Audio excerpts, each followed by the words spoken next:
Hello everyone. Let's head on to our first case. Case 1. Am I the bad person for grossly humiliating my boyfriend in front of his whole family after the engagement pranked me? My F40, now ex-boyfriend, Keith M38, and I had problems because of his constant pranks. He has a thing for making his targets look ridiculous. I warned him, many times, that I'm not a forgiving person and that he was undermining my trust. He laughed it off, and I kept giving him chances because he has redeeming qualities. He's funny without pranks, acting like a good listener, and generally showed me deference. However, these traits began to fade away, and I don't know why. It kind of shifted. I don't know if showing him love made him think that he could do this. We never had fights, although we had disagreements, and I tended to clam up if I was really hurt. This happened twice. The first time was very out of the blue. We attended a gala hosted by our city council. I'm using the quotes gala because this isn't a huge city and galas are looked forward to but are not the high-class/upper class inaccessible type. He liked the way that they treated us. I was the actual guest and he was my plus one, and he asked me if I could help him get an interview as he wanted to launch a small business and maybe they would be interested.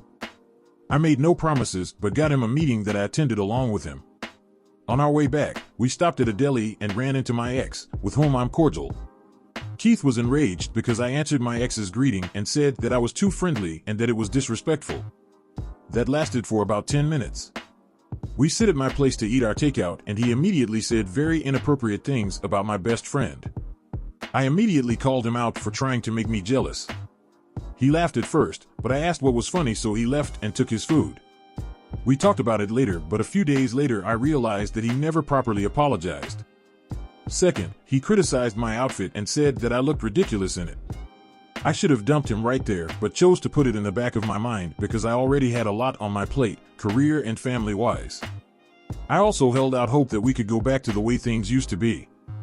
I was never able to shake off that feeling of being hurt, although we seemed to have reached a very stable phase after that.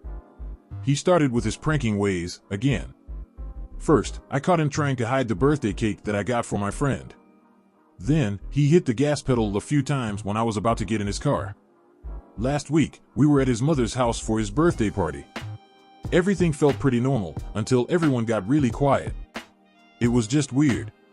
I looked at him and he immediately took a knee. This was the worst feeling. First of all, we had not reached a stage leading to an engagement. Second, I thought it was likely a prank, but I didn't know how to react. I don't know if he told everyone that he was about to propose and if they were quiet in honest anticipation or if they knew or maybe some of them knew. If he was being honest, I didn't want to say no in front of his family, so I would have probably had to say yes and then say no in private. If it was a prank, then he would have humiliated me in front of over 20 people. So what I did was ask what he was doing and he said I was seeing him and that I knew. I said no, I didn't know, so he insisted. I said all right and asked to see what was in the box and will react accordingly. The fact that he looked off, maybe realizing that he fucked up, maybe wanting to double down, but I'll never know, was a huge red flag. He opened the box and he had a beer can tab in it. I told him off right there. I said that he took a knee to give out jump just like he tried to suck up to people to try and get them to sign up for his tacky, insignificant LLC so that he could push his trash services that he hardly knows how to do. I also mentioned how he lost his jobs twice and said I fully understand why he couldn't afford a real ring. I asked him if he honestly saw me marrying a man-child. His family were offended. Some of them looked uncomfortable, but some of them acted like I went overboard. He tried to apologize, but I informed him to stick it up his ass and that we were done. Needless to say, it was a shit show. I had no exit plan because I didn't know that I would have to walk out and I didn't have my car. So I had to walk with his cousins following me and to convince me that he didn't mean to hurt me and that it was dangerous to walk home alone. I had to walk about 30 minutes until I found an available Uber. I made a Facebook post explaining why I did what I did and that I couldn't see my future self with a scumbag. His brother's GF and I have a good relationship. I find her to be very honest and reasonable. She reached out to check how I was doing and to let me know that neither her nor her boyfriend had anything to do with it and that I was right to be mad. But she also said that while she has never gotten along with Keith, this is true, ousting him as a workforce failure in front of his family was too much and that his family were thrown off. I asked what she thought I should do, since I'm not going to do anything to make him feel better, and that's that. and that if he ever tries to contact me, I will make sure things get even more painful, if that's even how he feels. To be honest, I'm embarrassed. I stood up for myself, but I guess I went overboard and maybe I should have just turned around and walked away. Was I extra for this? What do you guys think? Lay down your ruling in the comments section and let's move on to our next story. Case 2. Am I the bad person for unintentionally causing my coworker's marriage to implode? 2 to 3 years ago, I worked shifts with a married coworker, Crystal, 33F, who has a husband and a kid. Because it's always just two of us who are available for shifts consistently, over months, she'd vent to me daily about her marital issues, fights, resentment, petty drama. I stayed neutral, even defended her husband every time. No flirting, no texting outside work, never shared my own problems. It was strictly one-sided, and no physical contact even once. Then, during one shift, I snapped and opened up about my abusive fiancé, now ex. That morning, when I was clearly looked stressed, Crystal asked, "What do you do to relieve stress?" I responded with, "Jerk off," while walked away, not a great answer. Later in the afternoon, she asked why I was still upset, and I vented vaguely. Her response was, "Why don't we have fun tonight? You're stressed, I'm stressed too with him." Man, she propositioned me for an affair. I shut that down immediately, but later that night, she texted a photo of herself in a see-through nightgown which her private parts clearly shone, said, "Maybe you need one," and asking if I was alone. I replied, "Are you crazy?" and ignored it. The next day, her husband found out. Turns out, she sent the picture as revenge because he'd been texting his ex. Her excuse? He did it first. Now her marriage is in shambles. Her husband, who I collaborated with and respected, is humiliated and barely speaks to me. Coworkers are gossiping about her, but some think I was too friendly with her. Here's why I might be asshole. I let her trauma dump on me for months nonstop. Maybe I enabled emotional intimacy that crossed lines. I vented about my ex once, which unknowingly she used to justify her advance. Her marriage never been the same again, and I feel indirectly responsible. But I also think I never flirted, encouraged her, or crossed boundaries. She chose to cheat, I rejected her immediately.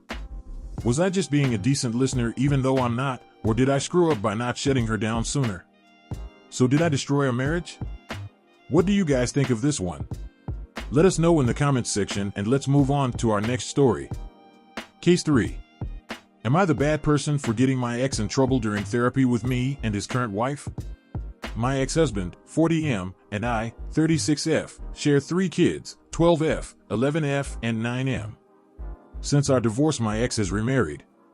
His wife, Janie, 38F, has 2 of her own kids, 13M, 7M, who she has full custody of. So they've made a very blended family. I have a partner, 43M, myself now, but we don't live together or anything, so he's not directly involved here. The problem is my kids dislike Janie, my girls more so, and they feel like she tries to play their mom and push me out.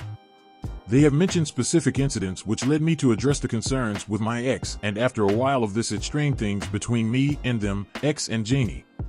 They told me they didn't believe me and said I must be the reason the kids were causing trouble at their house. They never specified what this trouble was.